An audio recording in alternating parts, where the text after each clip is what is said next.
In Ulaanbaatar, Mongolia's capital city, Wednesday night classes at the Foundation for the Preservation for the Mahayana Traditions Dharma Center, Shedrup Ling, teach meditation and visualization practices.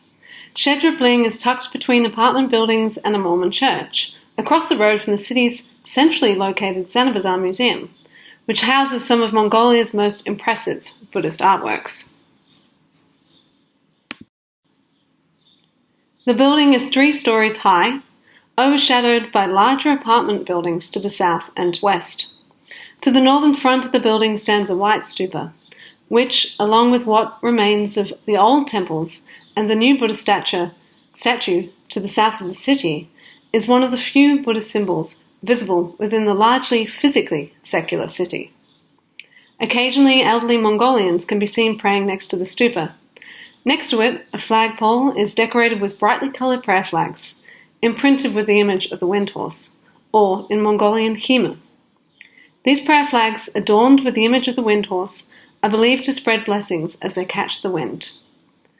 Buddhist classes take place on the first floor of the building in the Gompa room, which is colourfully decorated with colourful tankas, Buddhist statues and offerings. Sitting cross-legged on the carpeted floor of the Gompa room after walking through a late May snowfall in 2016, I am one of around 50 lay people attending the meditation class led by Australian nun Annie Guillermo.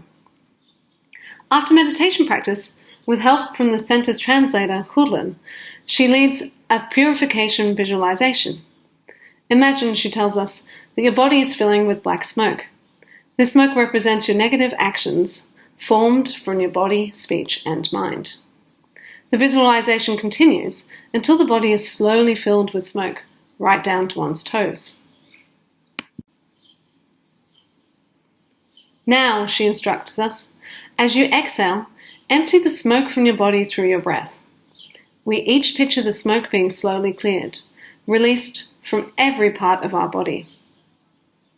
She continues, as you imagine the smoke leaving your body, visualize the defilements of body, speech, and mind living with it. After the smoke is gone and our bodies are, imaginatively at least, free of the dark smoke and, with it, all of the impurities of body, speech, and mind, she asks us to envision our bodies filling with light. Imagine, she instructs us, that white light is coming from all directions and that this is coming into the body, filling up every aspect of our being. Smoke here is an allegory for obscuration and defilement. Light both cleanses and represents illumination, one of the key properties of Buddhist enlightenment.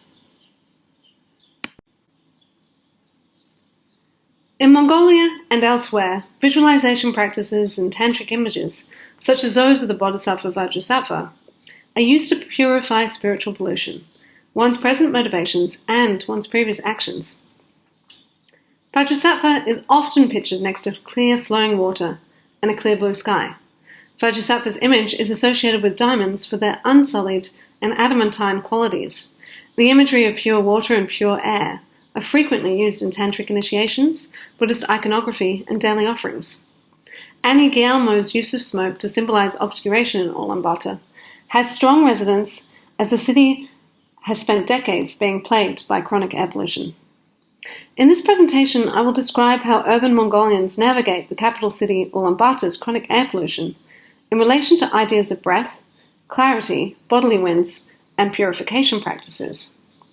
I will describe how the air pollution and blockages in breath relate to other kinds of obscuration and stagnation in the post-socialist period. Air pollution marks the boundary between what is considered to be the physical and the immaterial. One can't really hold on to it, but it is visible to the naked eye. Inhaled as breath, it ultimately, intimately connects us with every cell of our body. It insinuates itself into all parts of the city, yet it ultimately eludes capture and control.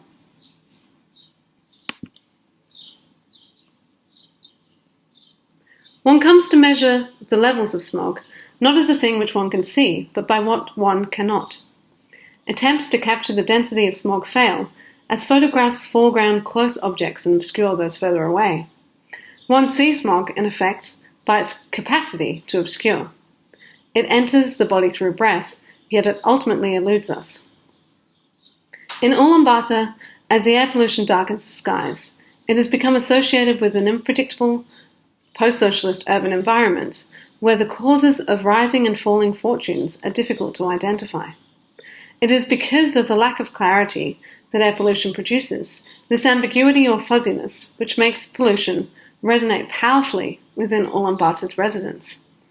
It is a metonym for the present unpredictability of the urban environment, from the day-to-day issues of whether a debt will be repaid or a permit approved, to the more complex issues of an unstable economy.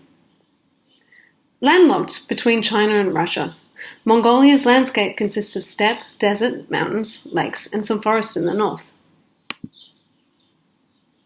The sky is wide and unobstructed.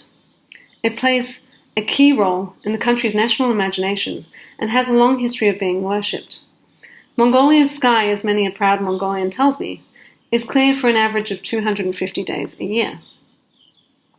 Buddhist prayer scarves are commonly coloured bright blue, symbolising the reverence for the sky and its qualities. Ovo, sacred rock cairns, are placed all across the country and connect the mountain tops in veneration to the heavens. On Ovo, poles are mounted from which prayer flags, printed with a Windhorse wave, catching the air in order to multiply the blessings. The clarity of the sky and the light that it bestows are frequently discussed in the Buddhist sutras. It is also present in Buddhist iconography and utilised metonymically in teachings to lay Buddhists and religious specialists. At Dharma centres, bright light and clear skies are explicitly linked to purification practices that are thought to help individuals reach enlightenment. Yet in urban life, the sky has become frequently obscured by dirty air as smog blankets the city, save for the exceptional achievement of some very strong wind. How does this blockage of breath relate to Mongolian Buddhist ideas and practices? In what follows, I explore the connections between changing economies, religious practices, and the air pollution itself. Then I will look specifically at the energies of the Windhorse as it embodies the idea of wind and revitalising energies. Before the socialist period, Buddhist institutions were dotted throughout Mongolia, in key positions for trade and communication with nomadic herders. The temples were wealthy in both human labour and the lands that they held, and they provided medicine, religious services, and housed the country's most revered religious artworks. Following the socialist revolution in the early 1920s, the 1930s saw the severe persecution of Buddhists and others who were thought to oppose the regime through their politics, wealth, or ethnicity. Temples were ransacked, lamas murdered and forced to disrobe, and the public practice of religion was restricted. After the Democratic Revolution in 1990, many old lamas who were in temples in the early 20th century donned robes again, and people started to reimagine Buddhist practices. International Buddhist organizations came to Mongolia with hoping to help reseed Buddhism in the country. As Buddhism was beginning to be revitalized in the country, a series of economic disasters characterized the 1990s. The Soviet Union began to withdraw aid to Mongolia, and at the same time, the government decided to embrace the free market economics quite rapidly and dismantled key infrastructure throughout the country. In the 1990s, food rations had to be introduced in many places, and shortages of fuel, materials, and spare parts were common. Due to many factors, including dismantled infrastructure in the countryside and also factors to do with climate change, the population in the capital rose from around 560,000 in 1990 to around 1.45 million today. Ulaanbaatar now is home to around half of the national population. The economy has continued to fluctuate over the last 2 decades, and as the city's population has more than doubled, the long winters have become increasingly unhealthy for the city's residents due to pollution from traffic, burning rubbish, the smoke of coal-fired power stations, and the hearth fires burned for heating and cooking in the extensive ger areas. Ger neighbourhoods are those areas populated by people living in felt tents and small concrete buildings with very little infrastructure. While I was carrying out field work, Ger neighbourhood residents needed to burn around 2 bags of coal and half a bag of wood a day to survive the harsh winters. If people could not afford it, they burnt tyres, fences or rubbish, whatever they could do, to prevent themselves from freezing in the winter temperature, which averaged below minus 25 degrees Celsius or minus 13 degrees Fahrenheit. During much of my fieldwork, it was widely reported that Ulaanbaatar was one of the 5 worst cities for air pollution in the world. In 2011, the Mongolian government admitted that the pollution problem had become so bad that it had reached disaster status, with epidemiologists saying that hospitalization from respiratory complaints was causing a public health crisis. Conservative estimates state that 1 in 10 people who die in Ulaanbaatar die from diseases related to air pollution in the city. For those living in Ger areas, which is around 1/4 of Mongolia's entire population, the air quality is worse. For the urban poor, health problems caused by continuous exposure to particulates are compounded by poor access to healthcare. The acrid air instantiates broader anxieties about corruption and moral decline that have coincided with the transition to capitalism. Air pollution in the capital has worsened with economic changes and the growth of a new kind of political and business elite. As the skies have become fuzzy with smog, inequalities have become more visible, compounding the sense that Ulaanbaatar is imbued with spiritual and moral decline, and that this decline literally hangs over the city. Corruption through widening inequalities and skimming money from projects needed to reduce urban migration worsens the pollution. Air pollution intricately influences the fabric of urban lives, not only through the bodies that breathe the particulate-saturated air, but also in the religious practices and understandings and the city's psychological underpinnings.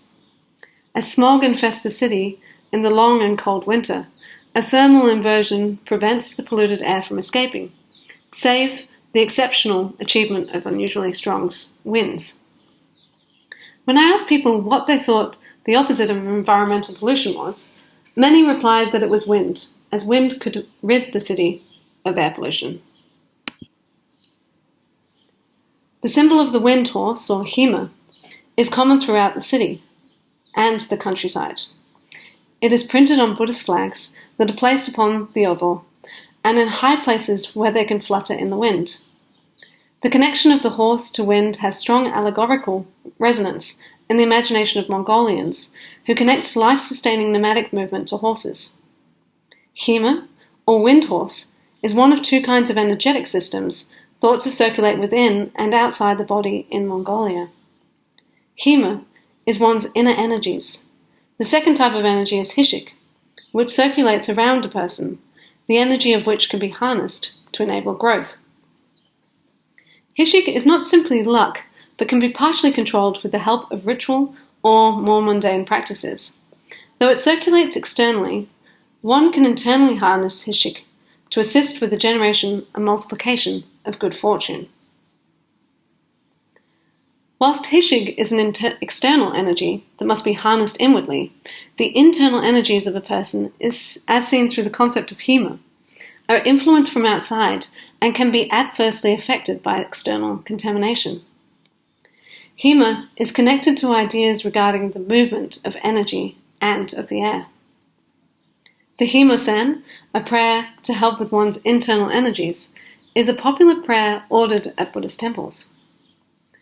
Blocking one's khiimori, which can be caused by external contamination, can be associated with a drop in a person's fortunes. However, as one Lama joked with me concerning how unhealthy Mongolia's wealthy people can be, rich people, he said, evidently don't always have good khiimori. Khiimori is associated with metaphors of air and movement. It is thought that in order to maintain one's khiimori, a person should follow the movements of the sun. For instance, it is common for mothers to encourage their children to rise with the morning sun, as aligning oneself with the natural movements is thought to raise their hema. If one experiences a period of bad luck, it could be thought that their hema is lying down. A person's hema may be weakened due to normal fluctuations, or because it has been polluted by outside forces. If outside forces are to blame, a lama or a shaman can carry out specific readings and rituals to cleanse one's hema. Ordering the hema-san prayer for oneself or friends and family is a common reason to visit temples. Visiting sacred places or visiting one's birthplace are also thought to refresh a person's hema. In urban life, there are many ways in which one's hema can be obstructed. The city's location between mountains causes air to stagnate in the winter months, worsening the air pollution. At the same time, urban life is dominated by a lack of physical movement, as many Mongolians drive or catch public transport to work. If a person has become ill or is experiencing a period of bad fortune, it can be attributed to a weakness of hema. Some friends and acquaintances said that they regularly had the hema-san read to increase their energy. This is a popular prayer to have read, even if one is not experiencing difficulties. At Sagansa, the Mongolian Lunar New Year, it is common for people to buy a prayer flag with the Windhorse symbol on it, in a colour appropriate to their birth year. One takes this coloured flag and ties it to a high pass in a particular astrologically determined direction to strengthen their vitality and to enable prayers and blessings for the coming year.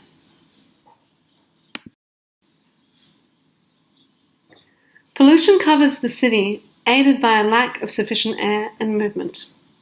Movement and wind creates clarity.